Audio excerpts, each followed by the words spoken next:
Clean chit ఇస్తా ఉంది, NDDB lab, NDRI lab, ఈ ల్యాబులు కూడా క్లీన్ చిట్లు ఇస్తా ఉన్నాయి. ఎక్కడిచ్చింది సార్ క్లియర్ చిట్?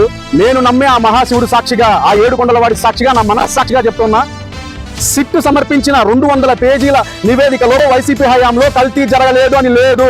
68 లక్షల కేజీల పామాయిల్లో కెనలాయిల్, అసిడిక్ యాసిడ్, మోనోగ్లిజరైడ్ అని నెయ్యి నకిలీ నెయ్యి సరఫరా చేసి 20 కోట్ల లడ్డూలు తయారు చేసి 120 కోట్ల మంది హిందువుల మనోభావాలు దెబ్బ తీసి కూడా క్లీన్ చిట్ ఇచ్చిందని క్లియర్ కట్ గా అబద్ధం చెప్తా ఉన్నాడు. తప్పు చేసినట్టు ఒక ఆధారాలు ఉంటే వీళ్ళని ఎందుకు అరెస్ట్ చేయలేదు? అరెస్ట్ చేశారు సార్.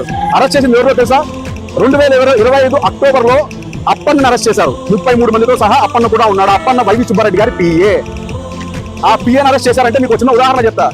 ఒక దొంగ లోడు ఉన్న లారీని ఒక పోలీస్ పట్టుకుంటాడు, ఆ డ్రైవర్ని అరెస్ట్ చేస్తాడు. అంటే తప్పు ఆ డ్రైవర్దా? దొంగ వాహనం ఉన్న ఓనర్ది. ఇప్పుడు నడిపింది ఆ డ్రైవర్, ఆ డ్రైవరే అప్పన్న. నడిపించిన వాళ్ళు, వెనకలు ఉన్న వాళ్ళు అందరూ దొరుకుతారు. ముందుంది ముసల పండగ. ఆ 7 కొండల వాడి మీద ఒట్టేసి దమ్ముగా ధైర్యంగా నెయ్యిలో కల్తీ జరగలేదని వైఎస్ జగన్మోహన్ రెడ్డి గారు కానీ, వైసీపీ నాయకులు కానీ, వైసీపీ కార్యకర్తలు కానీ చెప్పగలరా? చెప్పే దమ్ముందా? నేను గట్టిగా అడుగుతా ఉన్నా.